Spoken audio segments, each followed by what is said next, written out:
ఇప్పటికే orange alert జారీ చేయడం జరిగింది. ప్రస్తుతం మనం చూస్తున్నాం ఇదంతా కూడా కరీంనగర్ ప్రాంతంలో ఉన్నాము. ఇదంతా వర్షం కురుస్తున్నటువంటి పరిస్థితి గత రాత్రి నుంచి కూడా నిర్మానుష్యంగా మాత్రమే ఒక్కసారిగా వర్షానికి ఎవరు బయటకు రావద్దు, అవసరం ఉంటే తప్ప అని చెప్పేసి హెచ్చరికలు జారీ చేశారు అధికారులు.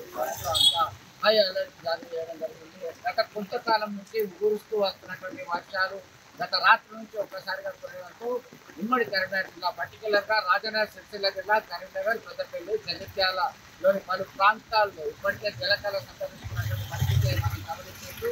దాదాపు రాబోయే 24 గంటల వరకు కూడా ఈ వర్షం వచ్చేటువంటి సూచనలు కనబడుతున్నాయి. ప్రస్తుతం మనం చూస్తున్నాం ఇదంతా కూడా ఈ కరీంనగర్లోని పలు ప్రాంతాల్లో వర్షాలు కురుస్తున్నాయి, విస్తారంగా కురుస్తున్నటువంటి పరిస్థితి మనం అబ్జర్వ్ చేస్తున్నాం. దీనిలో భాగంగా ప్రస్తుతం మనం చూస్తున్నాం చాలా అవసరం ఉంటే తప్ప ఎవరు బయటకు వచ్చేటువంటి పరిస్థితి గమనిస్తున్నాం. దీంతో పాటు గోదావరి పరివాహ ప్రాంతంలో వచ్చి ఇప్పటికే కొన్ని ప్రాంతాల్లో హై అలర్ట్ జారీ చేయడం జరిగింది.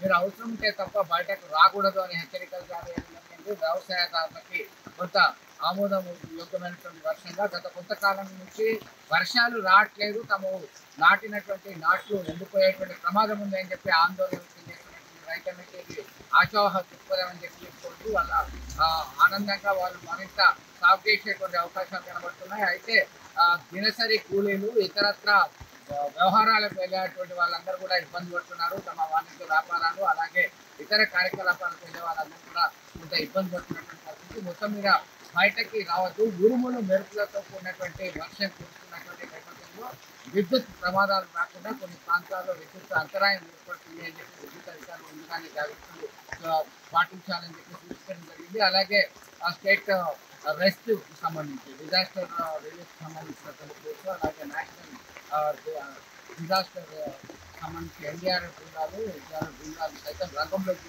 అవకాశాలు కనబడుతున్నాయి. ఇప్పటికే హైదరాబాద్తో పాటు తెలంగాణ రాష్ట్ర వ్యాప్తంగా విస్తారంగా కురుస్తున్నాయి. ఇదే పరిస్థితి ఉమ్మడి కరీంనగర్ జిల్లాలోనూ ఉన్నటువంటి పరిస్థితి మనం గమనించవచ్చు. కొన్ని ప్రాంతాలు హౌసింగ్ బోర్డు కాలనీ కావచ్చు, జ్యోతినగర్, ఇతర ప్రాంతాల్లో చాలా ఇళ్లలోకి ముఖ్యంగా కరీంనగర్ కలెక్టరేట్ ప్రాంతంలో సైతం నీరు స్మార్ట్ సిటీగా రూపాంతరం చెందినప్పటికీ వాణిజ్య సముదాయాల్లోకి నీరు వస్తుందని చెప్పి ఆవేదన వ్యక్తం చేస్తున్నారు కొన్ని స్థానికులు. మొత్తం మీద వర్షాలకు సంబంధించి అందరూ జాగ్రత్తలు పాటించాలని చెప్పి చెప్తున్నటువంటి పరిస్థితి మనం ప్రత్యక్షంగా గమనించాం. అసలైన తొలి వెలుగు. ఫాలో వాట్సాప్ @తొలి వెలుగు అఫీషియల్.